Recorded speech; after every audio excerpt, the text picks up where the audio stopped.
Bonjour à toutes, bonjour à tous, investisseurs, actionnaires, merci de répondre présent à ce rendez-vous, un format dans l'air du temps conçu pour rester à votre écoute et répondre à l'ensemble de vos questions suite à l'Assemblée générale du 25 juin dernier. Vous avez été d'ailleurs nombreux à montrer votre intérêt de par les messages que nous avons collectés.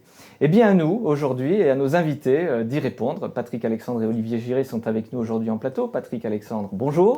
Bonjour, Patrick Alexandre, président du directoire et fondateur de Crosgect. Olivier Giré. Bonjour, je suis directeur Specialty Pharma de Crosgect. Et puis d'autres collaborateurs viendront à travers ce format apporter leurs réponses et leurs témoignages. Avant d'accueillir Philippe Monod qui est connecté avec nous, Patrick Alexandre, on rappelle qu'on a pris toutes les questions et on va essayer d'apporter un maximum de réponses dans l'ordre aux questions qui nous ont été posées. C'est ça. Philippe Monod est avec nous, fondateur de Gem Venture, président du conseil de surveillance de Crosgect, nous fait l'honneur d'être connecté. Philippe Monod, bonjour. Bonjour à tous. Comment allez-vous, Philippe Monod ? Très bien, très bien.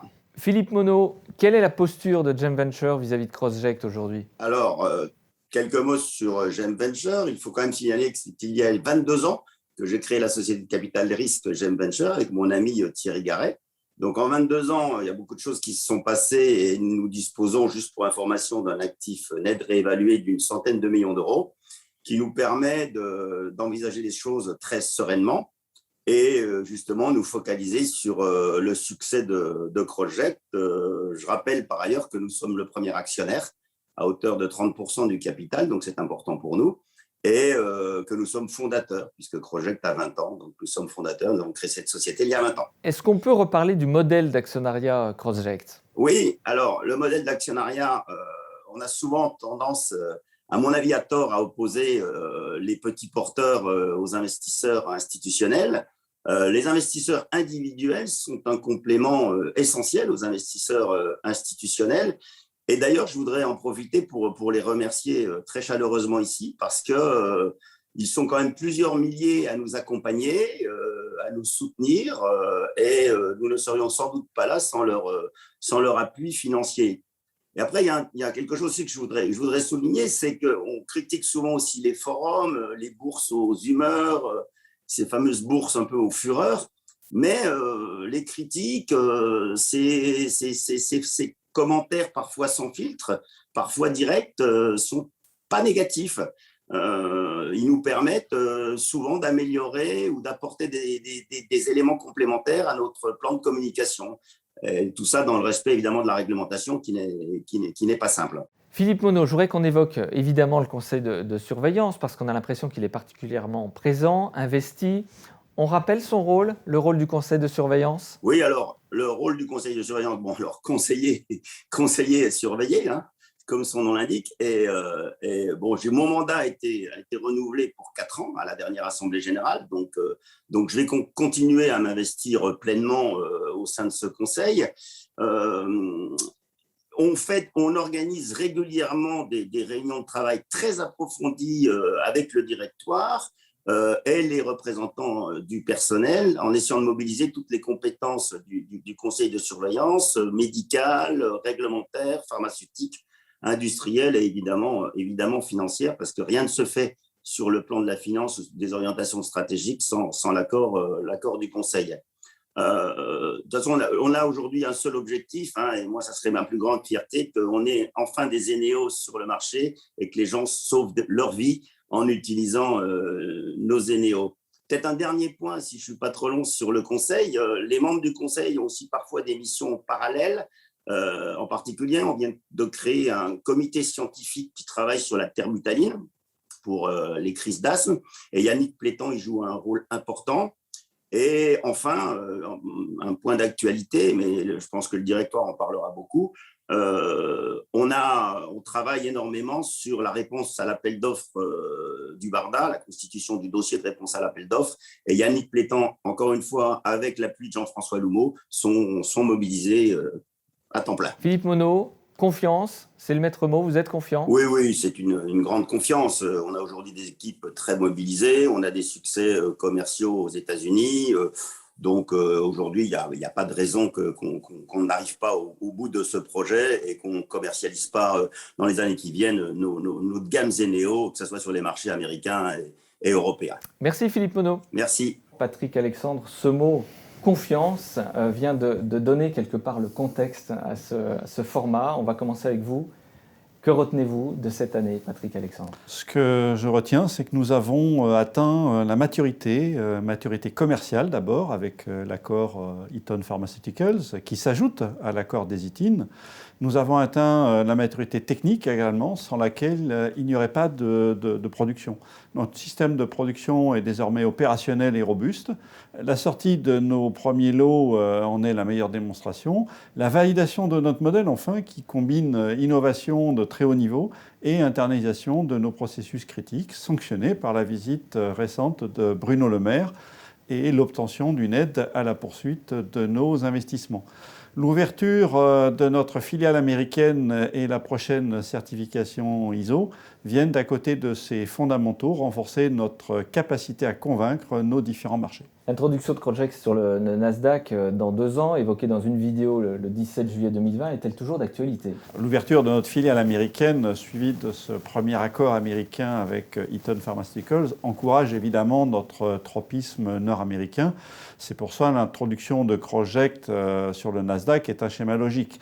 Cependant, si cette introduction semble pouvoir servir à terme nos intérêts et renforcer notre activité, elle n'est pas aujourd'hui encore d'actualité.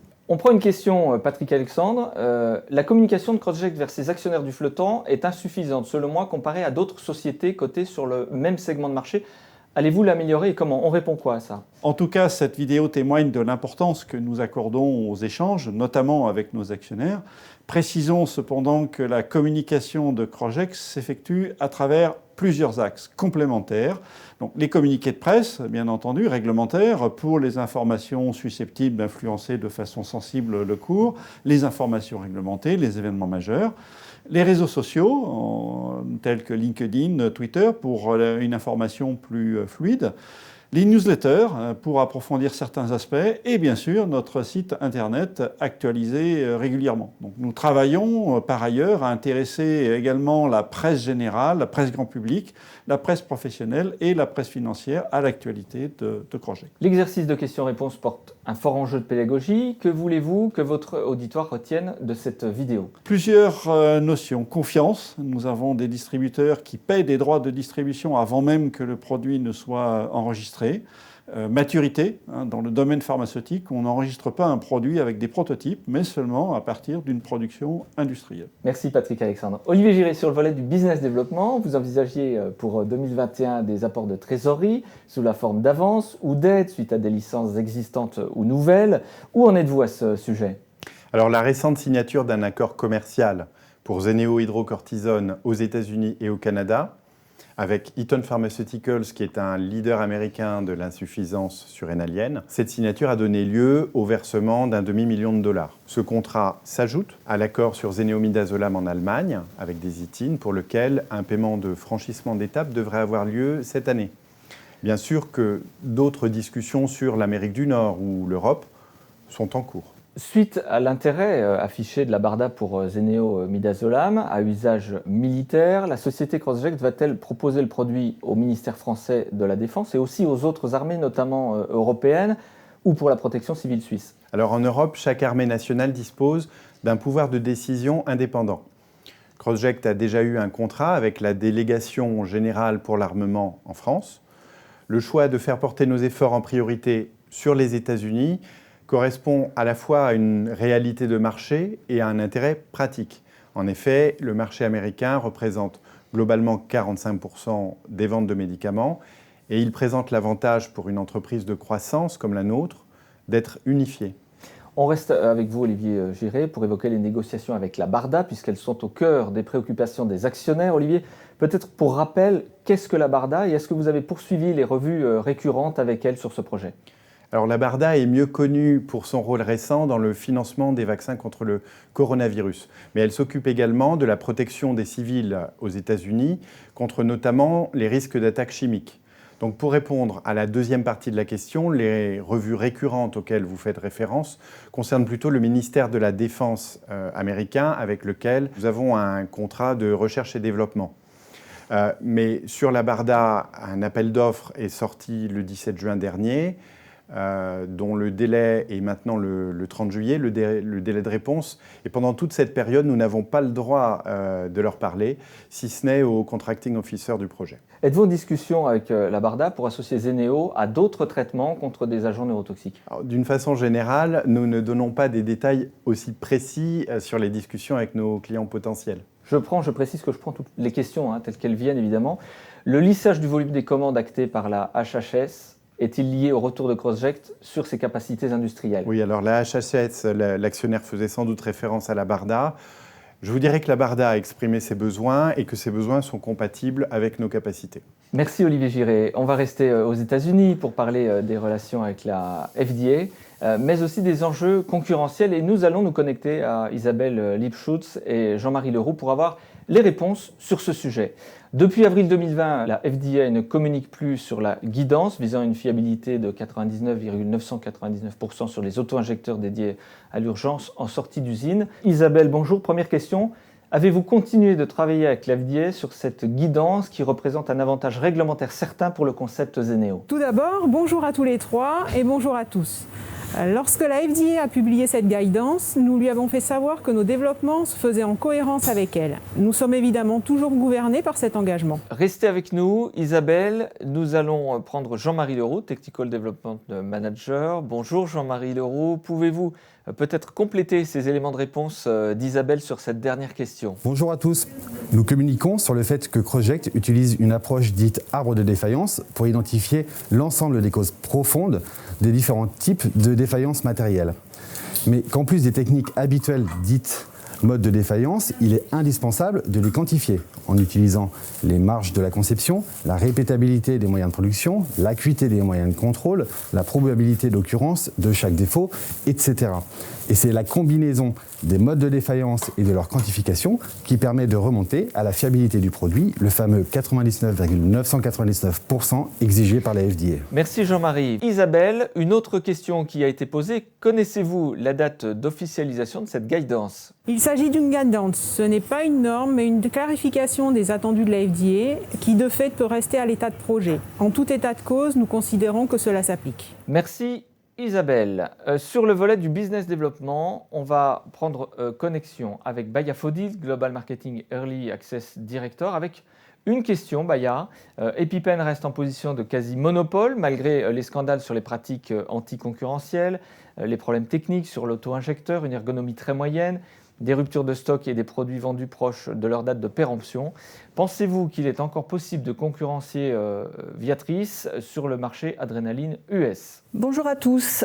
Eh bien, le fait qu'un auto-injecteur avec aiguille ait pu challenger la position dominante d'EpiPen sur le marché est une chose très encourageante pour nous. De plus, on sait que Zeneo est un auto-injecteur sans aiguille, il est donc de la génération d'après, et on sait aujourd'hui qu'il sera supérieur à ce qui existe sur le marché. On a une autre question pour vous, Baya. La crise des opiacés est toujours aussi aiguë en Amérique du Nord.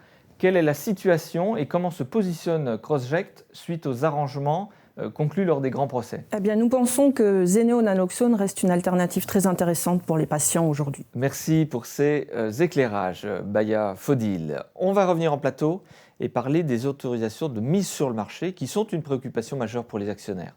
Olivier Giré, en vue de la préparation du dossier d'AMM, les essais de stabilité de Zeneo Adrénaline nouvelle formule sont-ils en cours? Et si oui, quand ont-ils été lancés? Alors oui, ils sont en cours. Et sur la deuxième partie, on ne répond pas. Ce sont des détails confidentiels et qui exposeraient trop d'éléments à nos concurrents. Merci Olivier. Je me retourne à nouveau vers Baya Fodil. On va évoquer les dépôts d'AMM en France, mais aussi en Europe. Alors avec un premier constat, suite à la visite de M. Bruno Le Maire, plusieurs journaux ont édité des communiqués. Voici un extrait titré de l'Est républicain du 19 février 2021. L'État va soutenir l'investissement de Crossject. On a une question en rapport avec cet article.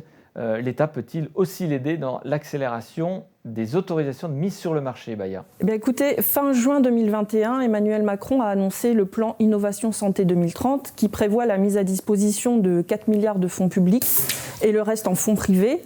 Ceci a pour objectif d'augmenter la compétitivité et attractivité de la France dans le domaine de la santé, en particulier en accélérant la mise à disposition des innovations dont les produits Crogex font partie. Il souhaite mettre en place des systèmes de fast-track comme il existe aujourd'hui aux États-Unis et ceci concerne toute la filière santé, pas spécifiquement Croject. Baya Fodil, est-ce que l'État français va vraiment intervenir pour accélérer les AMM liés à Croject? Si oui, de quelle manière et le gain de temps sera-t-il important? Un accord a été signé en mai 2021 entre les industries des médicaments dont fait partie Croject et le comité économique des produits de santé. Cet accord marque un tournant puisqu'il va permettre de rendre plus flexible et plus agile la fixation des prix en France.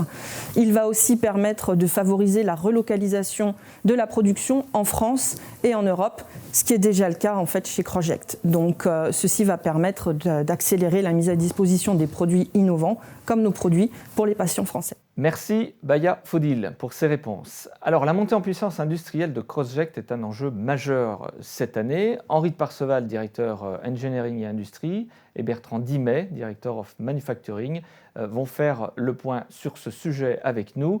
Nous les avons en connexion. Henri de Parseval, à la fin de ce premier semestre, est-ce que vous êtes en ligne avec les objectifs de production planifiés sur 2021? Bonjour à tous les trois et bonjour à tous et à toutes. Sans entrer dans le détail sur nos activités, les lots planifiés sont ceux nécessaires au développement des produits du portefeuille. Lots techniques, lots cliniques et lots d'enregistrement.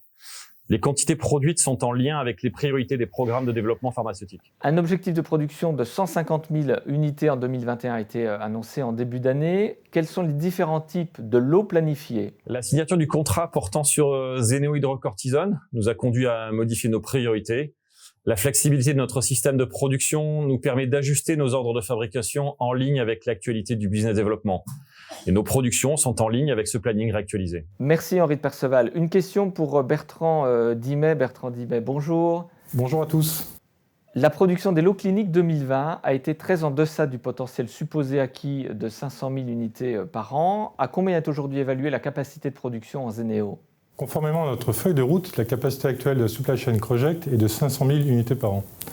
Il s'agit bien d'une capacité définie par nos installations. Il s'agit donc d'un potentiel. La production effective, quant à elle, répond aux besoins du moment. En l'occurrence, les lots cliniques ou les lots techniques qui sont nécessaires à la validation de nos dossiers.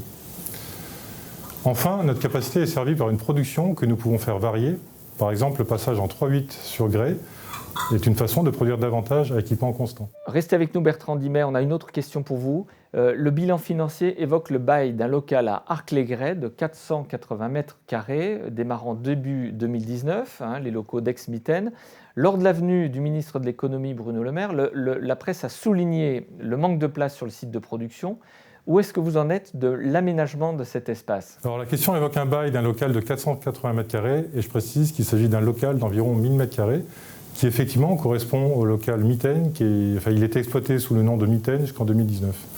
Pour revenir sur le fond du sujet, l'accompagnement accordé dans le cadre du plan de relance s'étale sur 2 ans. On va avoir en 2021 la réalisation des études portant sur les locaux, les équipements et l'obtention du permis de construire. L'année 2022 sera quant à elle l'année de la mise en œuvre, à savoir les travaux des locaux et des extérieurs, la mise en place des équipements et enfin l'obtention de la qualification. Enfin, est-ce que vous confirmez que les surfaces actuelles sont suffisantes pour atteindre l'objectif de production de 6 millions d'unités par an? Alors, le site de Grès, dans son périmètre actuel, représente une surface de 500 mètres carrés. Ce site assure aujourd'hui l'ensemble des activités de Grès, c'est-à-dire principalement la trempe thermique des tubes de verre et l'assemblage des actionneurs. Ce site va connaître 2 évolutions.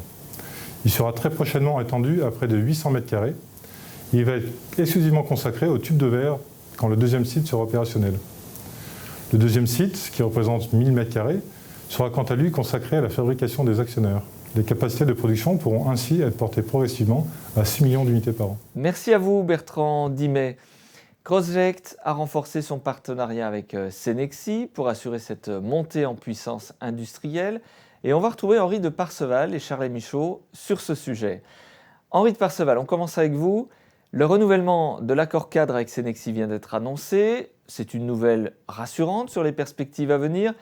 Certaines interviews évoquent une ligne de remplissage opérationnelle, d'autres deux. Alors, quelles sont les capacités de remplissage actuelles de Cenexi ? Cenexi est un partenaire clé de notre stratégie industrielle et le renforcement de notre partenariat est une excellente nouvelle. 2 lignes stériles sont opérationnelles. Une seule à ce jour est équipée pour le Zeneo car elle suffit pour faire face à nos besoins de développement. Ce qu'il faut retenir de cette deuxième étape de notre collaboration avec Cenexi, c'est un accord sur la mise en œuvre de nouvelles capacités pour anticiper nos besoins futurs. Ainsi, le contrat prévoit dans un premier temps la construction d'un équipement automatisé disposant d'une capacité de 2,4 millions d'unités par an au sein des 2 lignes stériles. Allez-vous publier une plaquette détaillant les grandes lignes du nouvel accord industriel avec Cenexi comme vous l'aviez fait en 2016 au début du partenariat ? Ce n'est pas prévu car le renforcement de notre partenariat n'est au fond qu'un approfondissement de l'accord de développement signé en 2016. Il garantit à Cenexi une exclusivité sur la production de certains produits tant qu'il met en œuvre les capacités suffisantes pour répondre aux besoins de Crossject. Merci Henri de Parseval. On va prendre la connexion avec Charlet Michaud, responsable achat, avec une question pour vous. Charlet, une double source est-elle prévue pour les opérations de remplissage ? Cenexi est une entreprise dont l'expertise et la dimension répondent aux exigences inhérentes à notre projet. En somme, Cenexi est tout à fait capable d'accompagner la croissance de Crossject. Ceci étant, en respect de la politique achat du groupe, Crossject se réserve le droit d'ouvrir un second sourcing si nos prévisions s'avéraient supérieures à la capacité de production de Cenexi. Retour en plateau avec Patrick Alexandre et Olivier Giré. Je me retourne vers vous, Olivier Giré. La certification ISO 13485 est très attendue par vos actionnaires. Pour preuve, une question supplémentaire. Cette certification est-elle devenue à présent la clé pour finaliser des accords de distribution ? Alors la démarche de certification est une démarche volontaire. Et les équipes sont très concentrées dessus. Parce que de toute façon, cela va dans le sens des exigences de qualité dans notre secteur, que l'on retrouve aussi avec le statut d'établissement pharmaceutique que nous avons obtenu.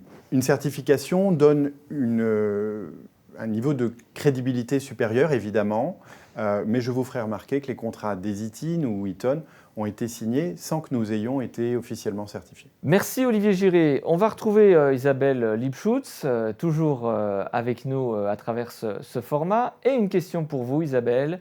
Quel est le reste à faire pour être certifié ISO 13485 ? Nous avons présenté un plan d'action à l'organisme notifié qui l'a approuvé et viendra l'auditer cet été. Nous sommes confiants pour une certification avant la fin de l'année. Je crois important de préciser que le périmètre de la certification ISO inclut les mises à jour contractuelles avec nos prestataires, y compris le partenariat avec Cenexi. L'équivalence entre ISO 13485 et 21 CFR et 820 est-elle acquise pour pouvoir distribuer Zeneo aux États-Unis ? Nous travaillons au respect des 2 référentiels simultanément. Notre système qualité tient compte des exigences européennes et américaines. Côté ISO 13485, nous sommes confiants pour une certification avant la fin de l'année et nous sommes dans le même état d'esprit concernant les inspections selon le 21 CFR Part 820. Le lot midazolam supplémentaire en cours de finalisation est-il nécessaire à cette certification ? Pas spécifiquement. Les vérifications que l'organisme notifié effectuera cet été porteront sur plusieurs productions du premier semestre, comme les lots techniques de Zeneo Adrénaline, le lot clinique de Zeneo midazolam. Sans oublier bien sûr le Mediafield Test semestriel. Et une dernière question sur ce volet, toujours pour vous Isabelle. Si oui, les contrôles fiscaux sur ce lot ont-ils donné entière satisfaction ? J'aurais bien aimé partager les résultats avec vous, mais malheureusement les résultats restent confidentiels à date. Retour avec Olivier Giré, on va évoquer le pipeline de Crossject. Où en êtes-vous du développement de Zeneo terbutaline ? Alors en parallèle sur ces avancées sur Zeneo midazolam et Zeneo Adrénaline, Crossject poursuit ses travaux sur ces autres médicaments, en particulier Zeneo hydrocortisone dont nous avons parlé, de façon à lancer rapidement les premières productions de lots en fonction des avancées commerciales. Merci Olivier Giré. Sur les autres produits en développement, je vous propose de retrouver Bayafodil et Henri de Parseval avec quelques questions à chacun d'entre vous, peut-être avec vous dans un premier temps Bayafodil. La priorité de Crossject reste-t-elle le développement des 8 spécialités d'urgence ou existe-t-il des opportunités concrètes pour des débouchés Zeneo Park ? Notre priorité est le développement du portefeuille actuel, c'est-à-dire midazolam, naloxone, terbutaline, adrénaline, sumatriptan, hydrocortisone, apomorphine et méthotrexate. De plus, on sait qu'il y a aussi d'autres opportunités qui existent pour le futur. Autre question, les overdoses au fentanyl réclament des doses plus importantes encore de naloxone. La capacité de Zeneo est limitée à quasiment 0,7 ml injectable. Le principe actif de naloxone peut-il être davantage concentré dans Zeneo pour répondre aux drogues les plus puissantes ? En effet, la concentration de naloxone peut être augmentée sans difficulté dans notre Zeneo. Cependant, aujourd'hui, il n'existe pas vraiment de consensus pour savoir si une dose supérieure peut être vraiment efficace pour les patients. Merci Baya Fodil. Je me retourne vers Henri de Parseval. Une question pour vous. Méthotrexate nécessite des précautions particulières lors du remplissage de par sa toxicité. Le nouveau contrat avec Cenexi prévoit-il le remplissage de Zeneo méthotrexate ? Cenexi a une grande expérience dans la manipulation de produits tels que méthotrexate, qui est à la base un produit anti-cancéreux et pourra effectivement assurer le fill and finish du Zeneo méthotrexate.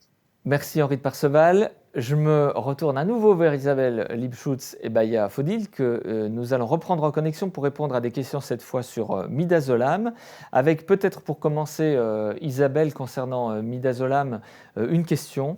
Quelles sont les raisons du retard du lot clinique permettant de démarrer l'essai de bioéquivalence ? Ce décalage n'est pas un retard mais une amélioration. Nous avons décidé de lancer la fabrication d'un lot supplémentaire de Zeneo-midazolam pour actualiser les caractéristiques de notre produit par rapport aux exigences réglementaires portées à la fois par la FDA et par les autorités européennes. Et en particulier, des modifications ont été introduites dans les composants et dans les contrôles de ce lot. Merci Isabelle. Enfin, Baya Fodil, question sur CrossGect qui développe un portefeuille pour sauver des vies, mais le midazolam sert aussi de sédatif et soulage les souffrances de fin de vie. Le dosage de Zeneo-midazolam pourrait-il être compatible de ce type de prescription et devenir ainsi un dispositif au service des médecins de campagne par exemple ? Non, notre produit ne pourra pas être prescrit dans la sédation. L'indication de la dose 10 mg est l'épilepsie. Pour la sédation, le produit requiert des doses différentes et surtout est administré en intraveineuse. Merci Isabelle, merci Baya. Je me retourne vers Patrick Alexandre à présent pour la conclusion de ce format. Alors pour reprendre les termes de l'introduction, la confiance que l'on obtient d'un certain nombre de parties prenantes, notamment des clients, la maturité, donc maturité de l'outil industriel et de nos développements en général. Et puis, ce que je voudrais noter également, ce que j'espère que tout le monde pourra voir bientôt, c'est que nous sommes à l'aube d'une première mondiale. Il faut savoir qu'il y a encore quelques années, beaucoup d'entreprises essayaient de développer un auto-injecteur sans aiguille à usage unique, ce qui est notre segment, et que force est de constater aujourd'hui que nous sommes les seuls, et tout particulièrement pour permettre une injection en intramusculaire qui est un impératif pour les produits d'urgence tels que ceux que l'on développe. Merci en tous les cas à tous les deux, Olivier Giré, Patrick Alexandre. On espère avoir évidemment répondu à toutes vos questions. À très bientôt pour un nouveau format. Très belle journée à vous. Merci à vous.